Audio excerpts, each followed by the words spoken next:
Olá, estamos aqui em mais um vídeo da Escola Bíblica Dominical, dando continuidade ao assunto desse trimestre em que estamos abordando as ordenanças. E vamos lembrar que na revista a palavra ordenança está sendo utilizada no sentido mais amplo possível, como mandamentos da parte de Deus, instruções, estatutos e assim por diante. Mas vamos lembrar que dentro da teologia sistemática, especialmente a pentecostal, a palavra ordenança ela é reservada para duas instituições dadas por Jesus de cunho litúrgico, que é o batismo e a Santa Ceia. Isso para evitar a palavra sacramento, que dá aquela ideia de uma espécie de ritual mágico que transmite a graça ou o poder por si só.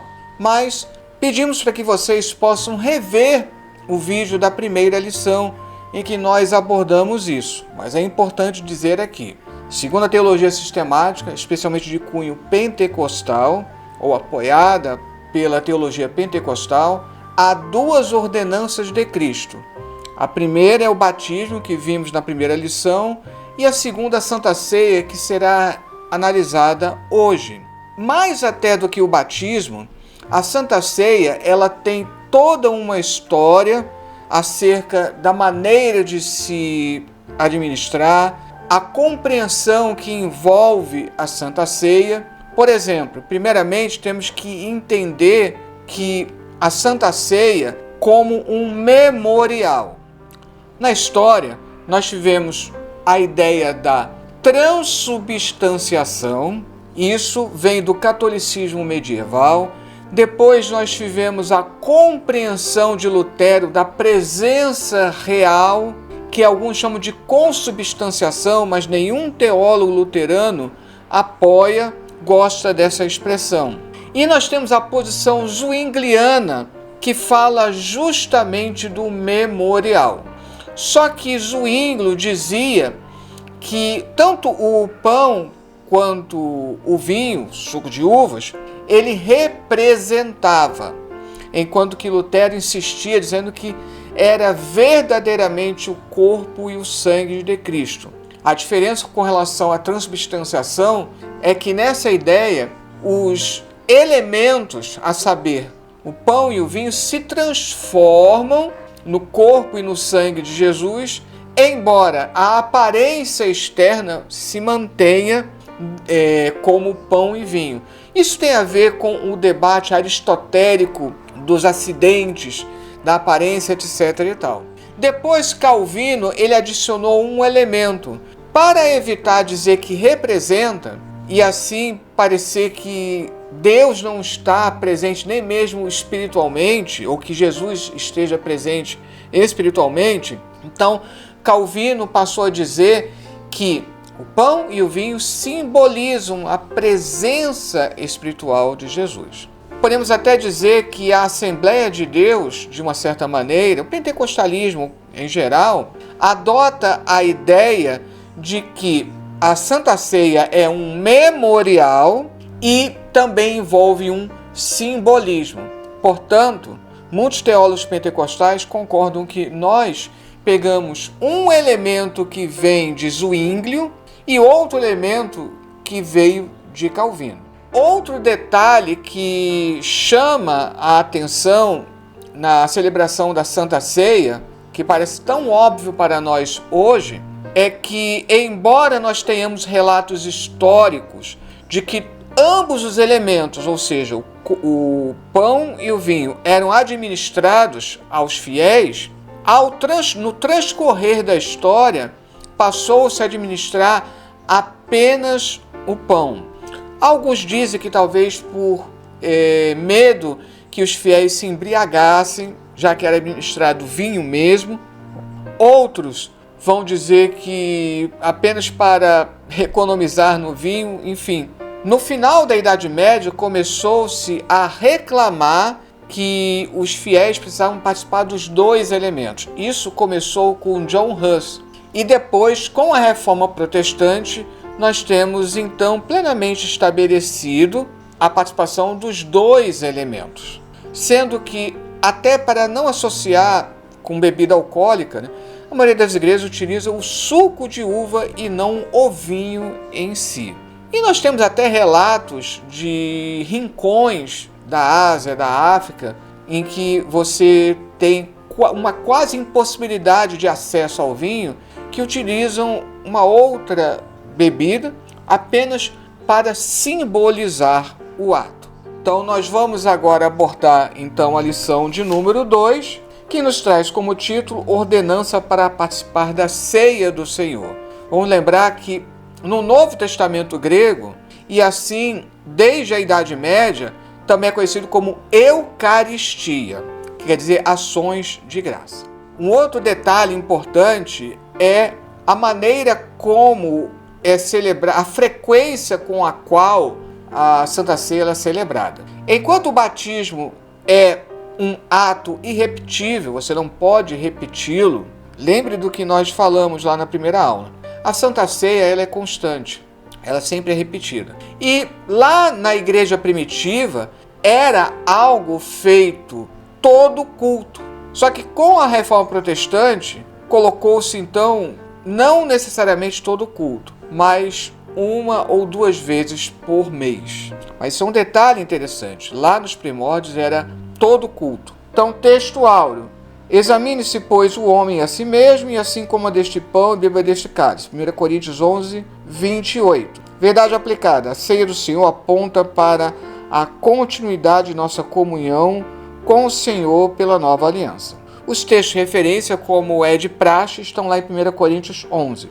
Porque eu recebi do Senhor o que também vos ensinei, que o Senhor Jesus, na noite que foi traído, tomou o pão, e tendo dado graças, o partiu e disse: Tomai e comei, isto é o meu corpo, que é partido por vós.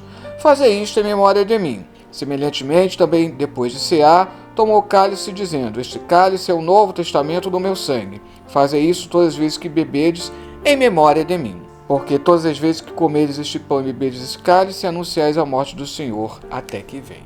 Um outro detalhe importante e que está em conexão com esse texto é que lá na igreja primitiva você tinha uma ceia de fato em que as pessoas elas comiam, bebiam, faziam a sua refeição rotineira, e junto com essa refeição, que era chamada de ágape, porque tinha aí a participação de todos, junto com essa refeição se realizava a Santa Ceia. A dúvida hoje é se essa cerimônia da Santa Ceia era realizada no meio ou ao final, ou talvez até mesmo antes dessa refeição. E se nós vamos observar bem o texto de 1 Coríntios 11, o contexto, na verdade, começa no versículo 17. Do versículo 17 até o 22 está falando do ágape, que é essa refeição comunitária. A partir do versículo 23, fala da cerimônia da Santa Ceia, até o versículo 32. No versículo 33 e 34, volta a falar do ágape. É interessante que na nossa liturgia, especialmente a assembleana, nós fazemos uma leitura até o final do capítulo para a Santa Ceia, mas a Santa Ceia está sendo abordada, de fato, somente até o versículo de número 32. Então, aqui na introdução, estudaremos na presente lição sobre a ceia do Senhor, destacando o momento da instituição pelo Senhor Jesus, a relevância da observação por parte da Igreja, alguns preciosos ensinamentos e a sua significância conforme encontramos nas Escrituras. Qual foi o ensejo de Jesus instituir a Santa Ceia? Na noite, como diz o texto lá de 1 Coríntios, na noite em que ele foi traído. Então, os evangelhos mostram esse momento. Era ocasião da Páscoa, Jesus estava comemorando a Páscoa com os seus discípulos e, terminada a cerimônia da Páscoa, ou talvez durante a cerimônia da Páscoa, ele celebra pela primeira vez a Santa Ceia com os seus discípulos. E naquele momento ocorre a instituição. Tópico 1. Os direcionamentos da ceia do Senhor. 1.1. Direciona para Jesus no passado. Esse cálice é o Novo Testamento no meu sangue. Fazei isso todas as vezes que beberes em memória de mim. É um memorial. Na Santa Ceia, nós estamos lembrando o sacrifício que Jesus fez por nós na cruz do Calvário. Também estamos lembrando que estamos cumprindo a nova aliança. Aqui, embora a Almeida Corrigida traduza como Novo Testamento, uma outra maneira de você traduzir a expressão grega kaine, rekaine diakteké é nova aliança. E essa nova aliança que já estava sendo profetizada lá em Jeremias, no capítulo 31, em contraposição à antiga aliança que foi formada com o povo de Israel e cujo símbolo era justamente a Páscoa. Então vejam como as coisas se relacionam. Então a Páscoa é também um memorial para os judeus, para lembrar da aliança que Deus fez com o povo. A Santa Ceia é um memorial para a igreja, o povo de Deus, que abrange de maneira mais abrangente, é então um memorial dessa nova aliança que Jesus fez com a igreja. Então vamos agora aqui para o subtópico 1.2, direciona para Jesus no presente, fazer isso todas as vezes que beberes. Estamos fazendo hoje para aumentar a nossa intimidade, a nossa comunhão com Ele. Estamos vivendo um novo pacto feito por Jesus. Aqui coloca em forma de pergunta, mas eu estou fazendo afirmação, já que são perguntas de retórica.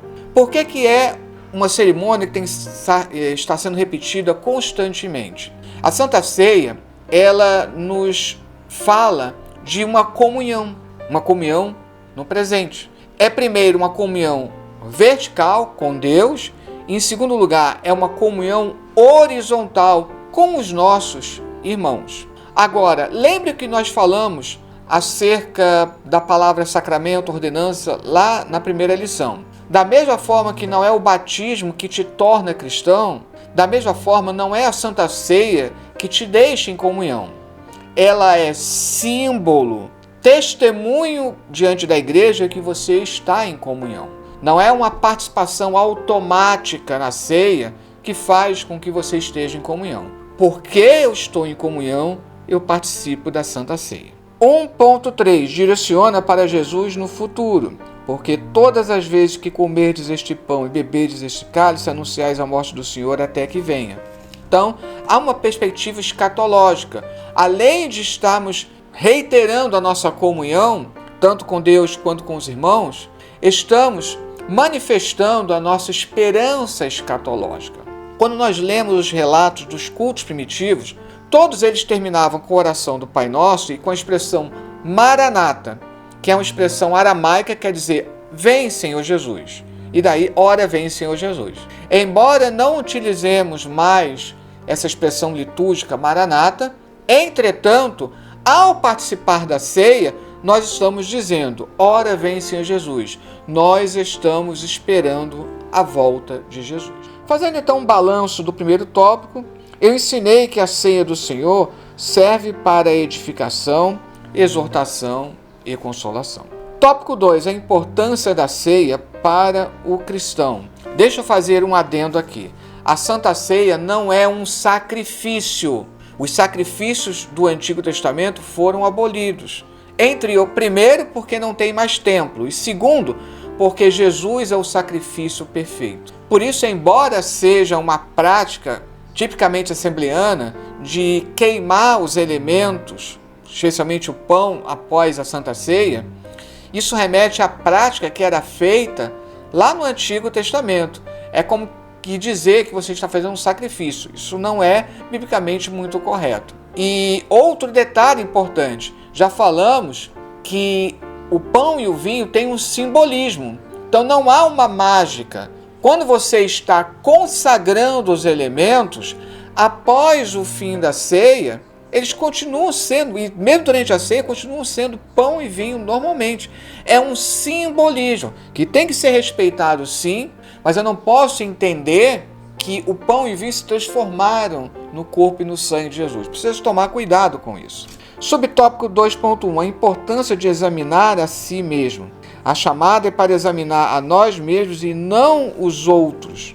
Não há confissão auricular. Ou seja, eu tenho que confessar, ser obrigado a confessar meus pecados diante de um sacerdote. eu preciso confessar meus pecados diante de Deus, diretamente diante de Deus.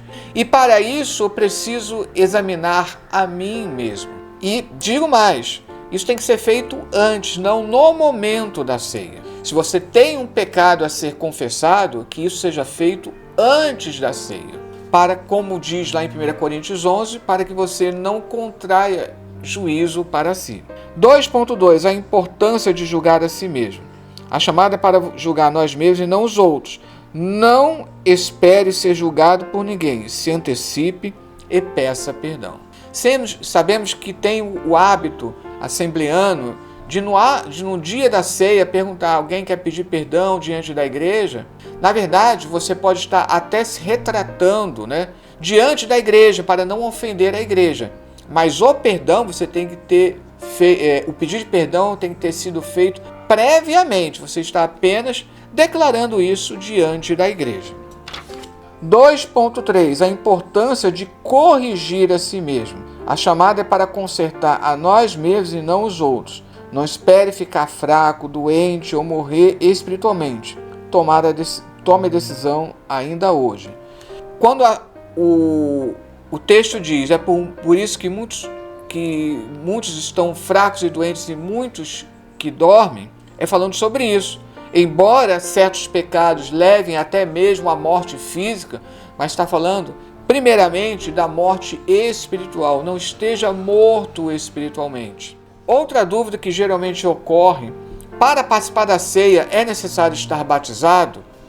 Uma vez que a Santa Ceia ela simboliza essa comunhão com Deus e com os irmãos, se você não é batizado, você não é formalmente parte do corpo de Cristo. Então perde o sentido você participar da ceia sem ser batizado. Fazendo então um balanço do tópico 2, eu ensinei que não podemos participar da ceia do Senhor com irreverência. Indo então para o tópico 3, a relevância da ceia para a igreja. A ceia é a maior festa da igreja para os crentes em comunhão com o Senhor Jesus.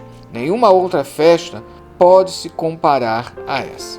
Tem um outro detalhe interessante, que até hoje a Igreja Ortodoxa Oriental mantém o costume do ágape e faz com que a celebração da ceia seja de fato um momento festivo. E em nossas igrejas nós temos relatos de como em muitos cultos em que você tem a celebração da ceia, há uma grande alegria. E um outro detalhe que é muito interessante é a ceia. Ela é tão importante que lá nos primórdios nenhum culto poderia terminar sem a Santa Ceia. A ceia era colocada ao final do culto e a pregação vinha antes. E até hoje, por exemplo, na Igreja Católica se faz isso, só que eles chamam de Eucaristia. Então a homilia ela vem antes, que é a pregação. Mas com a Reforma Protestante, para dar máximo de ênfase na pregação da palavra, e como nem todo culto há a celebração da ceia, é a pregação da palavra que deve finalizar o culto. Isso até uma grande questão que nós não podemos esquecer. Não podemos deixar de ter a pregação da palavra, mesmo em dias de festas. 3.1. A comunhão da igreja. A igreja precisa estar junta, em harmonia, em paz e participando da comunhão, viver em comum, participar das mesmas coisas, ter unidade no Espírito. Vamos ver que em Atos dos Apóstolos, em dois momentos, lá no capítulo 2 e no capítulo 4, fala como era a vida da igreja primitiva e mostra como era importante a questão da ceia, que lá chama de partir do pão, ou a fração do pão. 3.2. A perseverança da igreja. A igreja deve perseverar anunciando a morte do Senhor até que ele venha. A igreja não pode desistir, não pode recuar, não pode parar. Quando nós falamos que estamos fazendo isso até que o Senhor venha, estamos também dizendo, não estamos desistindo de pregar a sacrossanta palavra do Senhor e de anunciar ao mundo que certamente Jesus voltará. 3.3. A esperança da igreja. A igreja tem expectativa no que Jesus falou. Não beberei deste fruto da vide até aquele dia em que o beba de novo convosco no reino de meu Pai. É interessante que em Marcos diz, até que eu beba novo. Então nós estamos aqui ensaiando, digamos assim, para aquela grande ceia em que nós teremos a presença do próprio Senhor Jesus. Então isso é um dado importante. A ceia também fala da nossa esperança, a esperança que anima a igreja. Fazendo então um balanço do tópico 3, eu ensinei que a ceia é a maior festa da igreja para os crentes em comunhão com o Senhor Jesus. Conclusão, Paulo nos mostrou os passos que devemos seguir na celebração da ceia do Senhor. A consciência e a responsabilidade recaem sobre cada um de nós ao participarmos desse ato glorioso. E que Deus abençoe.